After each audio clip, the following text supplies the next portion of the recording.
So Jim, if you're ready, you can start us off, please, and then Luke and I will come in after. Okay. Thanks, Zach. My name is Jim Hallbeisen.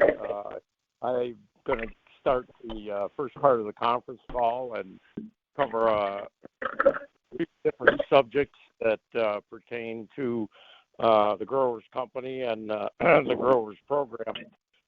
First thing, we've been getting several calls from around North America, and guys worried about this cold front that's come in here recently. We had very nice weather in the middle of the week, very warm, and when the front swept through, there was a push of significantly colder air. Our guys up in Luke's area, they're talking about a certain amount of snow up there. I think they had some of that snow already. So a lot of guys in the fruit tree industry are quite concerned about that. So they've been calling our representatives and asking about it. What we've done in the past with that is trying to get the foliar feed on while the temperature is relatively warm. The statistics basically say that if you've got about 50 degrees Fahrenheit, you can get absorption into the plant. So that's something that you want to try to shoot for. In the summertime, we're basically talking about spraying in the cool part of the day. But this time of year, the temperature is cool most of the time, so that you should be able to spray almost any time. If you spray when it's cooler or a cooler temperature, the absorption won't occur into the plant. But if it warms up during the day, that nutrition will be absorbed by the plant. The other issue guys are a little concerned about, especially with knapsacks, are concentration. And this time of year, you have a little bit more leeway. When it's cooler, you can use a little bit more material without getting the burning effect on the tissue. So again, that kind of helps you with that side of the equation. But the quicker you can get it on and get absorbed into the plant, you got two factors that are going on. Number one, with the foliar feeding, you're starting to increase the chloroplast content in the plant. And see, as you get the chloroplast content up, your reception of sunlight is improved, so you get a more sugar that's formed in the plant itself. And see, that formation of sugar is like antifreeze basically in the plant and will depress that freezing point. Plus the absorption of the nutrients, those also act as having antifreeze value in the plant, which will depress that freezing point, especially when you start talking about the micronutrients that are in the product. Their ability to depress that freezing point is very significant just from the elemental standpoint, plus their ability to facilitate enzymatic reaction, which again creates more sugar production throughout the plant, which helps to depress that freezing point. And again, it's going to depend on how low the freezing point or how low the temperature goes, and then for a duration of time. If you've got a significantly long period of time, it's very difficult to overcome that. But if you can implement anything in there, that can help you quite significantly. And the other thing that we have seen is as you've added more calcium into these particular situations, the plant itself will tend to make more sugar at that point, which increases that sugar volume in the plant, which gives you that freezing point depression. So again, this is something that we can help you with. Been doing that for years. Guys have had very good luck with that. So that's something that if you have interest in, contact your rep. He can enlighten you on that and help you get that implemented. But the quicker you can get it on and get it into the plant, the more it's absorbed or the longer it's absorbed into the plant, the effects of sugar production and the freezing point depression of the elements will be much better for you. The other issue that everybody's dealing with now is a drop in commodity prices that has come around with the COVID-19 virus infection. The specialty people have been hit very, very hard with this. Corn and beans, and wheat have dropped significantly since the infections have come to light, and they've implemented the different protocols to try to deal with the infections. Corn has really took the front end of this, particularly in the ethanol industry, with just the drop in the usage of fuel, plus the competition between Russia and Saudi Arabia. As this thing was ramping up, they basically went into a price war on fuel, didn't limit the quantities they were producing, and so there was a flood on the market at that point, and that dropped gasoline prices or fuel prices, which automatically has to drop ethanol prices. And then beans saw a little stability because the interruption of distiller grain production, as some of these ethanol plants were shut down in the Midwest, and guys were looking for other protein sources to fill the distillers' grains that they were using. Talked with several of our salesmen, having customers that had to go to different ethanol facilities to get distillers' grains because the local facility had closed and there were no more distillers' grains to be had.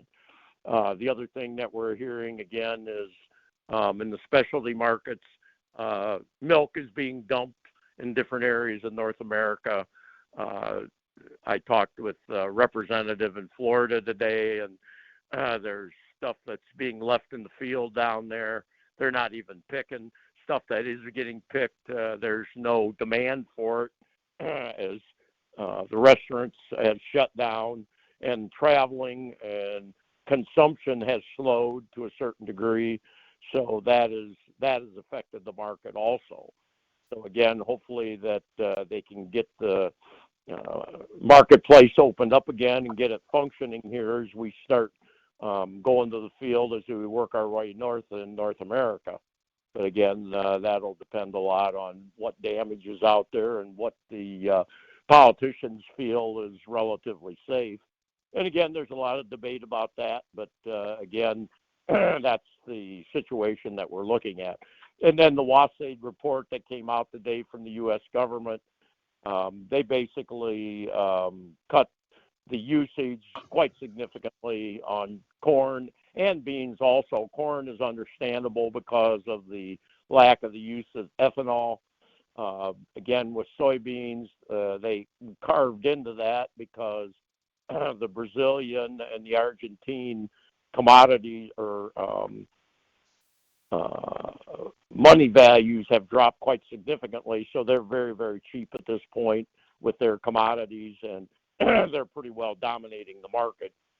But the prices have dropped so much that there was a little bit of stability at this point, and the market's pretty well ignored the report. The market was ignoring the report because before the corona got started, they didn't believe that the amount of corn was out there. They were supposed to survey some of these northern states, and where that's at right now with the disruption in government facilities it's hard to say. So really these traders are kind of floundering around out there trying to figure out exactly what the numbers are, and they're looking at usage and what's actually coming to market and the quality of the crop. The traders know there is a problem with it. So how much actually will be utilized in feed, even in what ethanol is manufactured, the production of gallons per bushel is not going to be that good. So again, there is going to be more usage. So that creates a problem as far as figuring out what these commodities are going to do. Another factor, talking with some of our Midwestern reps, it seems like the state of Illinois, when we had these warmer temperatures earlier in the week, they were in the Black Prairie soils north of I-70. They were burying corn as fast as they could plant it. And again, the temperature drop now is probably going to slow that down a little bit. They told me in St. Louis it was supposed to get to 80 degrees on Tuesday and Wednesday, so that really encourages guys to go to the field. And it had started in Texas, and it was working its way north. There was a little interruption in there because of the heavier rains that had streamed across the southern part of the U.S., slowed down some of that activity. But Illinois had escaped some of that, and David said that those guys were going at it tooth and nail. Now, again, with this drop in temperature, and that looks to be something that we're going to be dealing with here for the next week, 10 days, basically, which will take us back into the second half of April. They're saying that we're looking at below normal temperatures, and Luke's talking a little bit about snow up there. I had a conversation with a guy in central Michigan, and he said the ground was totally covered, and there were about 35,000 acres of sugar beets already planted. So he felt that they might get a little nitrogen out of that snowfall. So we'll see how that lends itself to a certain amount of growth. It'll be after this next 10 days. Sugar beets can take quite a bit, but they will push it to the max. If we get out there another 2 to 3 weeks, they can lay in the ground quite a while. They're pretty hard seed. But again, what we've been talking to guys about is trying to get that in-row starter in there, and we're seeing a tremendous amount of discussion about that in all the publications. And it appears that some of these issues with pollution and loss of nutrients, this is one of the things that they're looking at to try to control this overall input volume, and talking about trying to get guys to go back to a certain amount of starter and try to back away from the total amount of fertility input with your bulk spreading, particularly in the fall of the year. They know there's a very high amount of loss with that. The other thing that David was talking about in Illinois, they're going at it tooth and nail with anhydrous again, and we've had a little bit of input into the grower's office about some of these bug in a jug things. There's one out of California that several growers' customers had contacted me about that have been in use for a couple seasons now. They've been very slow with their production because guys that wanted to get product this year were not able to obtain it. But it's basically a bacterium that specializes in adhering to the roots of the corn plant, and you apply it like a starter fertilizer right with the seed. And the idea is that this particular species will proliferate right on the corn roots, and it is able to fix atmospheric nitrogen out of the soil air, plus it can trap a certain amount of nitrogen that's already in the soil that evolved from the organic matter. And again, there were several articles that appeared in DTN, AgWeb, where they were talking about individuals that have backed away from inorganic sources of nitrogen and tried to replace it with this. The big discussion several of the customers talked about was that the selling point of this company is not just on reduction of nitrogen, but trying to increase yield with the product. And again, our customers are looking at it from the standpoint of trying to whittle on this synthetic nitrogen, get that level down in case we get into some kind of regulatory issue where they're going to start demanding trying to control the total volume of nitrogen that is applied. And so again, they're looking at the biological aspect of it to try to increase available nitrogen in the soil area itself. We've had several customers that have discussed some of the stabilizers that they're using. Actually, we had one gentleman that did a little spot work with it and found out that he had a better yield where he wasn't using the stabilizer. And see, again, several of those stabilizers are just antibiotics by nature and are reducing the biological population in the soil that converts ammonium nitrogen over to nitrate nitrogen.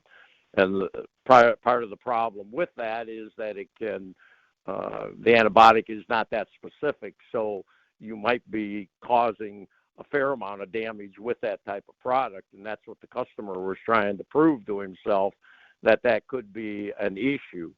And see, there are variations of the stabilizer.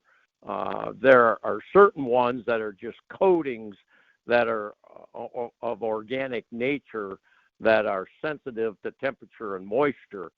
And as the temperature goes up and the moisture increases, these coatings start to dissolve, and then it actually releases the nitrogen product at that point. Whereas these other coatings are actually the antibiotic material. The original stabilizer, or N-Serve, developed by Dow, was simply an antibiotic that was destructive, particularly to one of the species that converts nitrite over to nitrate, which would slow down that loss factor. And there are very different variations of that today, but they all work on the same principle. And see, if you're trying to build biological life in soil, that can be a little bit problematic. So again, it's very simple. You just go to the field with it and see what the reaction is. The final subject that I would like to talk a little bit about is the COVID-19 problem itself.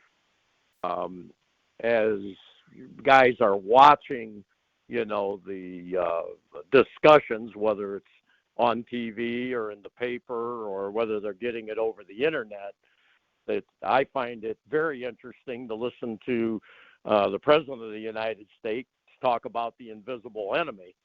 And see, this has been a situation that's been problematic for growers for 65 years. We've been trying to convince farmers that if you use a certain methodology with the grower's product or with the grower's program, you're going to affect the biological life in the soil, which will help you be more successful with less input. And see, it's been a very difficult concept to drive home to farmers because, as the president says, it's invisible. And see, the COVID-19, which is a virus, and the definition of virus is an infectious agent that basically replicates itself when it enters into a live cell. And in this case, the virus is entering the live cell of the human and affecting the human through its growth processes and the way it's affecting the internal mechanism of the particular cells in the human. And see, again, it not being seen, it's been a difficult concept for people to grasp. And the only thing that they grasp is that there is a certain amount of human death that's occurring with the infection itself. And see, trying to figure out how it spreads, you can't track it, you can't see it. And see, that concept is very, very difficult for people to grasp. And see, the relationship of the grower's program in improving the microbiological life in the soil is a very hard concept for farmers to grasp because of the very same reason. But see, it's very similar in its methodologies. I would like to refer to the beneficial microbes that we're trying to influence with Growers Mineral Solutions and the Growers Program as the invisible allies. What we're basically saying to the producer is that when you create the correct environment, the microbes that help to feed the plant start to become very active and work to your benefit. And see, the way of doing that is by manipulating the environment.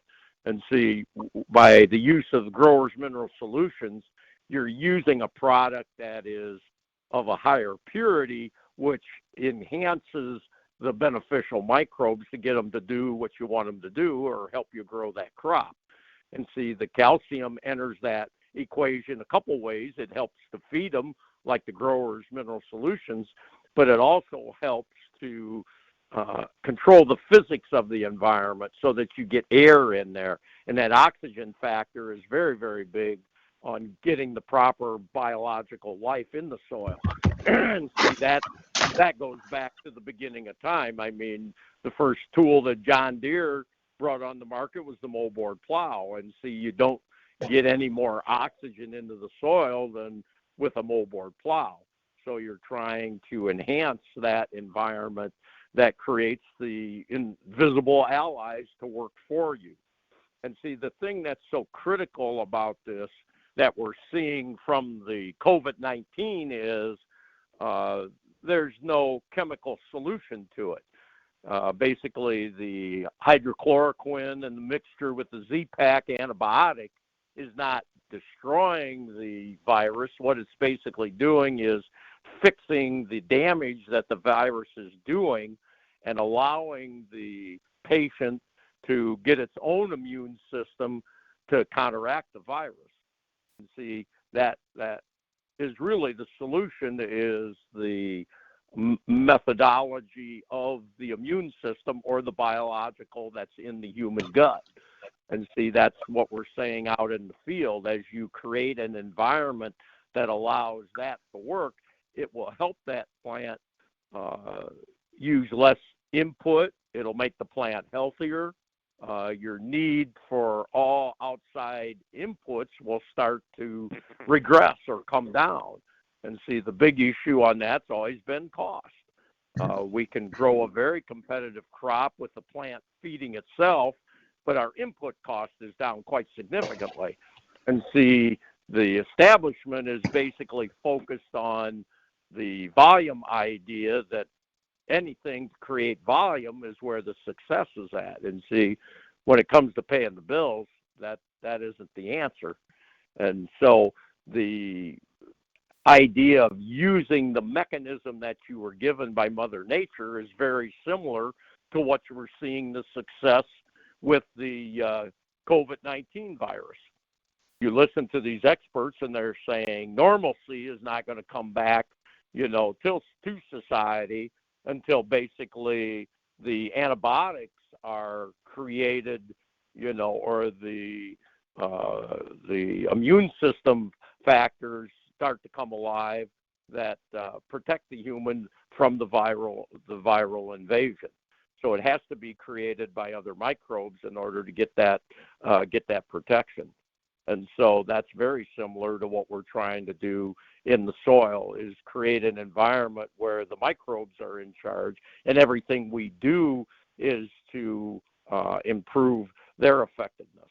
That's very similar to the use of trying to create immune system function within the human. And what they're saying is eventually, when they're able to create that immune system function that protects the human, then this thing will start to be a non-issue. So they're very similar in the way we're trying to create that environment. And see, the understanding of that is very difficult because of the invisible nature. It's microscopic. People just can't see it, so they can't understand it that well. So again, I think this is a very good lesson in what we're trying to do with the growers program by creating that environment in the soil with the use of a high quality product that's got proper balance, and then trying to fix the physical nature of the soil by getting oxygen in there, because those are the things that induce the proper microbiological life that can grow the crop, keep the crop healthy, get the quality into the crop that helps it resist infection. And so I think it's something we're going to be discussing in the future, and you'll see this type of thing in the solution, and we'll try to give some meaning to that and help guys understand that a little bit better. So, Zach, if nobody has any questions at this point, or they can ask after Luke's done, I'm going to turn it back to you and let you run with it from there. Yeah, thanks a lot, Jim. So I think we'll leave questions until the end, everybody. So when that time comes, push *6 on your keypad to unmute yourself, and then you can ask your question. And then please remember to mute yourself the same way once you're finished.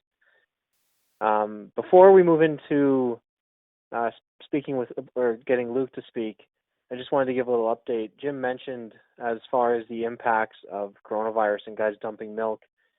Up here in Ontario, I've only heard from a guy, Eddie, in dairy, and then another guy who hauls pigs. It's basically the same idea, though. There are certain farmers, and I think the list is expanding, who are being asked to dump their milk. We have a quota system up here. They're still being paid for it, but they're dumping the milk. And then the guy that drives hogs is saying that his hours have been majorly cut because the processors aren't taking them. And the same reason that the milk's being dumped is the processors aren't taking any more. And the main reason is that they don't have any labor. A lot of the workers, they don't have to work because up here in Ontario, at least, if an employee feels unsafe with the virus, they don't have to go in and they can't be punished for that. So there's a lot of workers who are not coming in, and the plants are running at far less capacity than full. There's something else. As far as the pigs are concerned, too, they've started, since obviously they're on a cycle, and you can't keep them forever because they eat a lot and take up space, where they're going to start gassing them to just humanely kill them and discard the bodies because they have no capacity to actually process them. And they're hoping that by the time the next round of piglets comes through and grows, that this will be over and the processor will be able to take them. So that's a little update as to what's going on up here in Ontario with two industries in agriculture. I can't say for chickens or eggs or anything like that. I just don't know. But I would imagine it's impacting everybody, since if it's a labor issue, it would impact everywhere. So, Luke, we can step into this part of the conference call now. As I said before, Luke Griffith is from Minnesota. He can introduce himself, but we're going to be first discussing the picture in here, which is of a cornfield where there's a nozzle plugs that are broken, and there were a few rows that had received no fertilizer at all. Luke and I were talking a little while ago. He's got a few other topics he wants to cover too. So, Luke, I'll turn it over to you now and get started, and we can go from there. Yeah, I'm Luke Griffith. I'm from Morris, Minnesota. I farm a little bit with my dad here. I worked as an agronomist at this other company for 8 years, and I've been on my own here for about 10 years, been with growers for about 10 years. One of the things as an agronomist we kind of noticed or happened upon is years ago a lot of the corn was Roundup, and we kind of thought there were some places for conventional, and it wasn't really being done, so we kind of got into conventional corn. It's been quite successful, and people have been able to raise our corn crop much cheaper with the non-GMO corn, and that's kind of what we specialize in, and I guess that's what we do. And I've learned a lot from growers and a lot from the people raising the conventional corn. Things are shut down here pretty good in Minnesota. Restaurants are closed down. Just a lot of things closed down. I haven't heard of too many people actually having the sickness, but there's certainly a lot of people very afraid. There's especially a lot of older folks are locked up and they're terrified to go out. And those people that aren't afraid about getting the virus, they're afraid of the economy, and there's just a lot of fear out here, and so that's what's, I guess, going on in Minnesota. They talked about canceling the fishing opener. I don't know if that actually come to fruition yet, but that's what's going on out here. The fields are shaping up pretty good. It was really wet fall, and most of them are starting to dry down pretty good. You get over into the Red River Valley, which is in western Minnesota. There it gets pretty wet again, but don't have very much slope over there. It's very flat. It's quite wet over there, and I think people are a little concerned about that. But yeah, that's what's happening in Minnesota. I've been using growers for about 10 years. It works pretty good here on our farm. The picture you're looking at there in April, we had a little trouble turning the pump on because we forgot how to run it from the year before. on the right side of the picture there, if you look down, you can actually see dirt there where that red line is drawn. And then throughout the rest of the field there, we had, I don't know, a spring and a nozzle body broke or something. And it was Saturday, I think, so we couldn't get a new one. And that's what on that row there, it's a 12-row planter, and that's row 11, so it looks like it's 2 rows apart. And I would say that corn is about waist high, and, it was a good 1.5 foot shorter that row. Same exact corn. And then we just switched the nozzle at the end of the field, and then it started working. So didn't quite know what happened there. But, yeah, that is that picture, I guess. And, yeah, so that's what's happening out here. Whether all the shutdown is necessary, I have no idea. But they definitely have people scared, and, I don't know that it's good to be cautious, but I don't know if all the fear is necessary. And I just was thinking of that here earlier. Oftentimes fear is used to sell things. It's a great tool to sell things. In an agricultural world, I can think of about 4 examples that oftentimes we stick with doing what we're doing because we're afraid. And an awful lot of people are afraid to plant conventional corn, even though we've seen the results and it's successful. They're worried they're going to have a weed if they don't have Roundup. They're worried a bug is going to eat them. And oftentimes fear wins over, and a lot of people will plant a much more expensive hybrid that sometimes is not necessary, because they're scared of it. And there's just a lot of things in agriculture that are used to be pushed onto the farmer about that. And even fertilizer. How often does the average fertilizer salesman say, "Well, with these prices the way they are, I sure hate to have you run short of fertilizer," as they're pushing more dry. And which brings me to my third point there.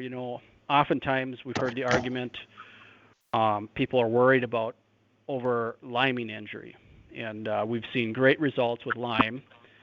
And I can walk to quite a few fields from my house that are short of lime. They don't have enough lime. You have underliming injury in the field. And I can ride my bicycle to a lot that are that close, and I can drive to a lot of them. And I've heard of fields that have overliming injury, but I think I need an airplane to get to them. And oftentimes people don't use lime because they're worried about this, and I just haven't seen it. There's many customers at growers that have tried in a small spot and really dumped the lime on there, but there again, the fear keeps them from doing it. Even though you can visibly see what you're lacking. So yeah, that's it's so. Don't let the fear control you. The good book says over 350 times, do not be afraid. So yeah, that's I guess that. And I don't know. Did you have any more questions, Zach? Or yeah, we were talking about, or you were talking about what you've been seeing with no-till and tillage. With nitrogen and stuff like that. You want to get into that a bit more? Yeah, it was brought up earlier. We were talking about, Jim was mentioning nitrogen stabilizer and nitrogen. And I have several growers, as I scout fields on a weekly basis, tell them what bugs and kind of go from there, and kind of the idea of what we do. And then we kind of got into the conventional seed as a side project. But I have several growers that do this growers program. Not every single person I work with has adopted that yet, but one thing we've seen as far as nitrogen and use rates and stuff, and as far as stabilizer, it seems like when you get calcium, if you have a problem field, it's short of something, usually in August, a cornfield that looked good earlier and it just keeps looking the same. How we fix that is we just put calcium on it, and whatever it's short in the future, it seems like the nitrogen is there, including just a very reduced rate of nitrogen. When you put the calcium on there, the nitrogen is there. It's there. You don't necessarily always have to put more of something that's not available is sometimes more of something that's not available.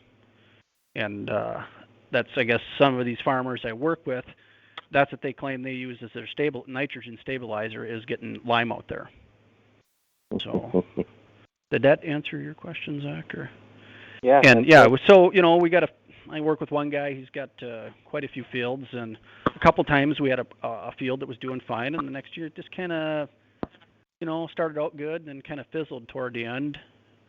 And some of these fields are side dressed. They had the same rate as the other one, and they kind of looked not so good. So that's our recipe. Is we put the lime on there, till it in, and the field is different the following year. Brand new, it looked like poor dirt, not very good ground, and you get the lime on there and get it worked in and follow the program, and like getting a brand new piece of dirt. Yeah, there's. So I guess. Hey, Luke, this is Jim Hallbeisen. How do you explain that to a farmer? What happens when you get that calcium on that soil? What do you think changes? I suppose it's getting more air for one, but the microbial factor must go. But there you're talking about something invisible. Right. Exactly. But it appears. It appears. The corn plant appears. And a couple of years ago, actually, right on my dad's farm here, we had a field, wasn't doing real good. We had oats. The oats weren't real good. Kind of been struggling for a year or two. And we put some lime on there on the oat stubble, and I actually tipped it in with the mower plow. I didn't really seem to have much blowing. I don't know if the lime adhered to that and kind of prevented that, or quite what the deal was, but didn't seem that was my concern. But we plowed that in, and it was a tremendous amount of difference. It was 100 bushel better than the last time we had it. It was about 230 bushel corn, and actually it probably was not as favorable of a corn growing year. And I actually ended up with a check in there by accident, and it was about 100 bushel there I didn't actually weigh it with the wagon, but it was pretty obvious. And I ended up, we used about 50 units of dry urea on there is all we use. And 5 gallons of growers, and I don't even know if we got that field full yeared before it grew too tall. How much lime did you put on, Luke? I put 6 1/4 ton of lime, spent sugar beet lime on it, and we tipped it over and put and we had 50 units of nitrogen on there, and it looked fantastic, but I kind of screwed up because we didn't do 0, and we actually did not do more to see the difference there. But it just, when you get the lime on there, in a lot of time, I think tillage is a factor too. You just don't need the nitrogen that if you're lacking calcium. Yeah, no, that's very, very traditional, Luke. I mean, growers, guys, when they figure out the calcium side of the equation, they start whittling on that nitrogen factor almost immediately, and they can whittle it down. And the big question then becomes how little of an amount you can actually use, and see that's profit right there, man. Yeah, it was pretty exciting, So we got a lot of call for it out here. I mean, and it's every other nutrient, and good job for those people that tried this, because it necessarily wasn't recommended. Their neighbor told them they were nuts, or whatever, But it's a very sustainable program. That's kind of what attracted me to it. It's not just about making money. It's about getting the farm to pass to the next generation. Right. If you keep at it here, hog feeding this crop, and expenditure after expenditure, and I want to say with the trucking there, we probably had about $120 an acre in that lime, somewhere around that. Mm-hmm. And that would scare a lot of people, but some people are spending close to that just on their nitrogen in one year that's gone. Right. Exactly. So you can't. I know some people. They looked at that trucking cost and sometimes they haven't done that, even though they're convinced it, or they're worried or whatever. Mm-hmm. And get it on, and then try it in a little spot and just and see, But there again, like I was saying before, people are worried about over-liming injury. I mean, I just have never seen it. Right. I mean, I might have to go to a different state to see it. So, and I can walk to places that don't have enough by my house.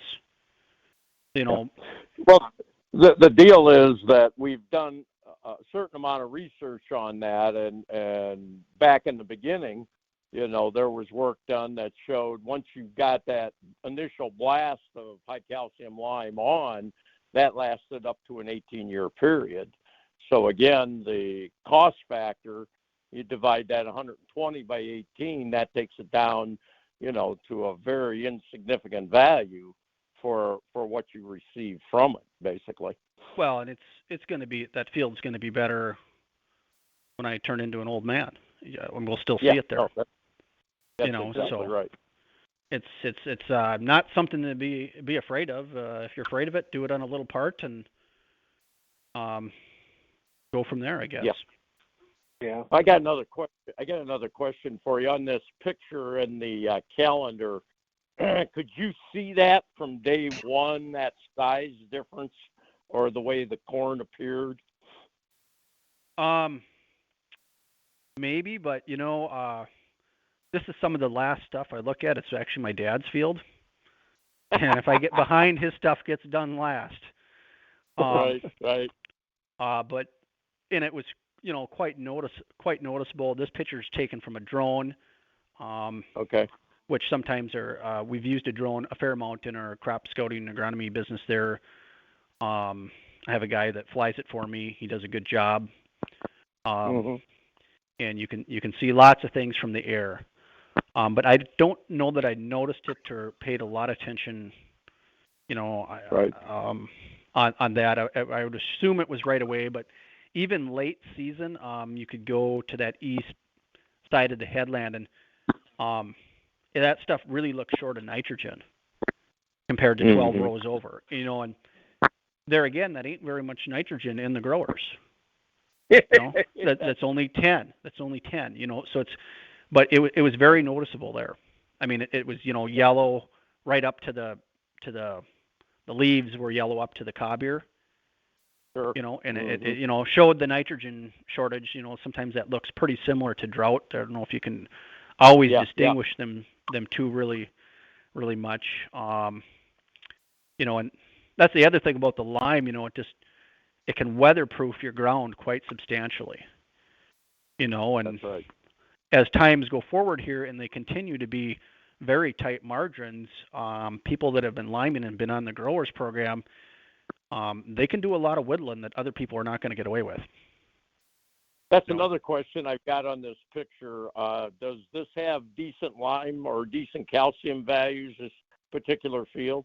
Not in this picture, but it's since been limed. Yeah. Okay. Actually, last fall it got limed, and there might have been a strip or two out there, but not in the pitch part that's a pitcher. But we think we put about 4 ton on that now, and it's a little bit light. It's not real heavy, but the field always pulled hard when we tilled it, and I think we'll see here. Last fall it didn't seem to be too bad, but that was not a necessarily good thing. But no, and the pitcher here did not have lime when this picture was taken. At least a substantial amount. The response that you see in this picture is from the growers itself as a starter. Yep. And on the right side there, it was a little more noticeable in person, but I mean, you can see dirt there, and that corn there was quite a bit shorter, and it's the same exact corn. How high up would you say this drone is at this point, Luke? Do you have any idea? I'm guessing about 800 feet, but I don't know. Okay. That's one. Can you expand on that a little bit, Luke, on these drones and what your experience is with that? Because we get a fair amount of questions on that. I don't think guys want to go out and spend the money, but they've got people that will do, fly for them and look at pictures. What's your evaluation for a farmer that would hire somebody to do that for them, and could they learn anything from it? I think you're going to learn something just about every time. I've never seen pictures taken with it where people kind of didn't like them or didn't look at them. And different pictures almost in the same place will have different angles. So one thing I'd say is it can take up a lot of room on your computer. You might take 80 pictures of this field or whatever, but and mostly we've used them for a lot of things. We've taken pictures, a lot of drowned out pictures. We've had some wet years up here, and some of these people we've taken pictures to kind of take to the landlord, either to say, hey, we kind of need to fix the tile here, because some of the landlords, after they quit farming, they don't care if the tile gets fixed or whatever. Or in some cases, they're like, a third of a quarter or something will be drowned out. Right. And this guy can actually measure that along with taking pictures. He has a license.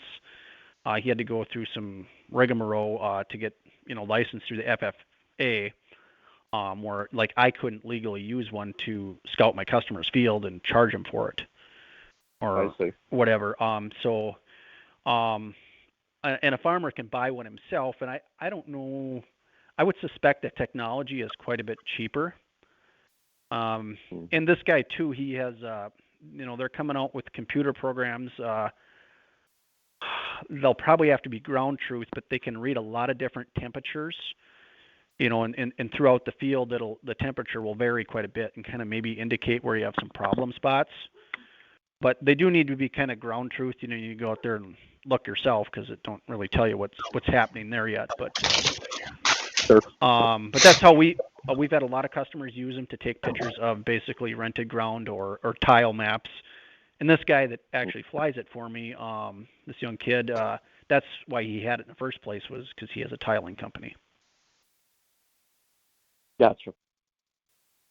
But anyway, it just depends on the year, how much we use them, and usually the wetter it is. Another thing that he does is he takes pictures either of white mold or iron corrosis, and then he kind of maps that to make maps for people so they can, treat the white mold area or the iron corrosis area, which is a big problem, especially when you get into the real heavy dirt of the Red River Valley. And there's some products that people use, and they're kind of expensive. So that's what he sometimes uses that for. So kind of cost control on that. Right, and you get kind of a bird's eye view, and sometimes even as a crop consultant or whatever, when you walk fields, especially when the corn gets shoulder high, I mean, you're kind of only seeing the row you're on. Even if you walk to all the way to the other end. Did you miss something? Is there, sometimes there's a big drowned out there and it's full of water hemp, and you don't know it till the combine gets out there. And if the guy would have took a picture, or you maybe would have drove down some corn to kill that, or so it's helpful in that thing. But you need to know how to drive them, otherwise they end up in a tree. I understand. So where are you at? I mean, what's soil temperature like? I mean, on the lighter soils, are guys thinking about doing something, or, is it still too cold, or what's that situation? Well, I think it's mostly too cold and too wet. I was out dropping some seed off today, and I did see one guy working in the sand, but I really doubt most of the frost is out in most places, and it's plenty wet. Our insurance date for Minnesota isn't for corn isn't until April 15th. Right. I don't think anybody's real excited. The snow just left the other day. We don't have too much snow, banks anymore, and it snowed a little bit today. But I don't think anybody's too excited about getting in the field, even for small grain, and it's pretty wet in some areas. But much better than last year at this time. We still had knee-deep snow, and it felt like February. So, right. The fields have shaped up, I think, in my area here quite a bit over winter, where a lot of the tile, you might tile a low area here and there, and it's gravity to a lower spot. They've been able to run most of the winter, and the rivers and creeks are down. So I think, as far as getting in the field and getting most of the stuff planted, I think most people are pretty optimistic about that. But that's, I guess, where it's at. The grass really hasn't greened up. I kind of in the pasture where I spray growers, it's starting to green up a little bit, so you can see a green tinge to it. But and that's one thing we've noticed with the growers too is on hay crops and also in the pasture how much faster that'll green up after the year after you put growers on it. So, and I'm assuming something occurs there over winter, some microbial action, because I don't necessarily see a lot visually when I do it the summer I do it, on the plant itself. But then in the following spring it shows up through the line.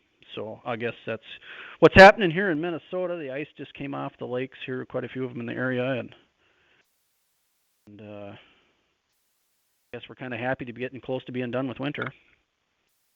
I can understand that. Yep. All right. Thanks a lot, Luke.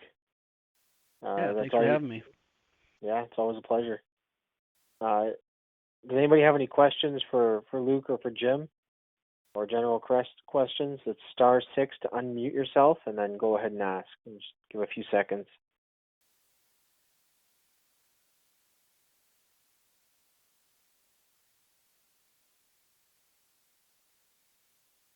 All right. I wanted to say a quick thing. I was with a district manager in Michigan at the beginning of March, and he has started using like this in terms of what Luke was talking about, getting guys to just try out some lime, not on the whole farm, but in small areas. And what this district manager has been doing is just encouraging guys to do a 100 square foot plot, 10 by 10. And, you get a 50-pound bag of lime. I think he said that, I can't remember what he said that equals out to. It's quite a hefty amount per acre. But it costs next to nothing. And it's more than enough space to actually show results. And so I think that for those salesmen that are listening, or anybody interested in doing it, that is an easy way to do a test that's not going to break the bank. So I was encouraged to hear that, and he's had some success with it already. So if there's no other questions, we can conclude the call. You can even do that in a garden level. Yeah, so, for sure. Do half your garden, half your tomatoes without, half your tomatoes, and it's a good place to start. Yeah, gardens are great always. Eat it too, so you taste it.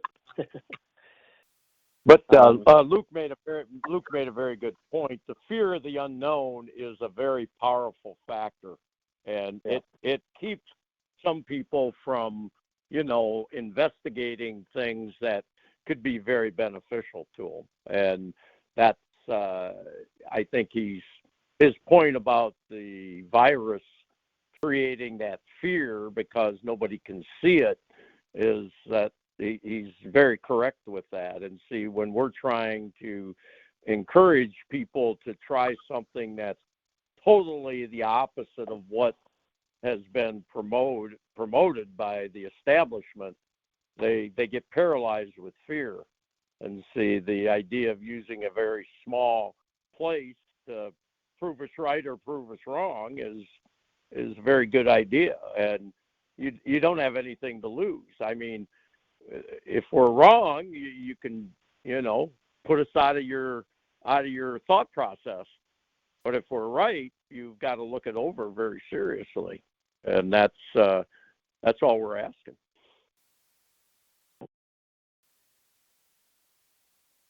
Thanks, Jim. Thanks, Luke. So the next conference call will be on May 14th, 9 p.m. Eastern Time, and hopefully by then some of this madness is lifted. Thank you, everybody, for listening in tonight, and have a good night. Goodbye. Thanks again, Luke. Yeah, thank you. God bless. God bless.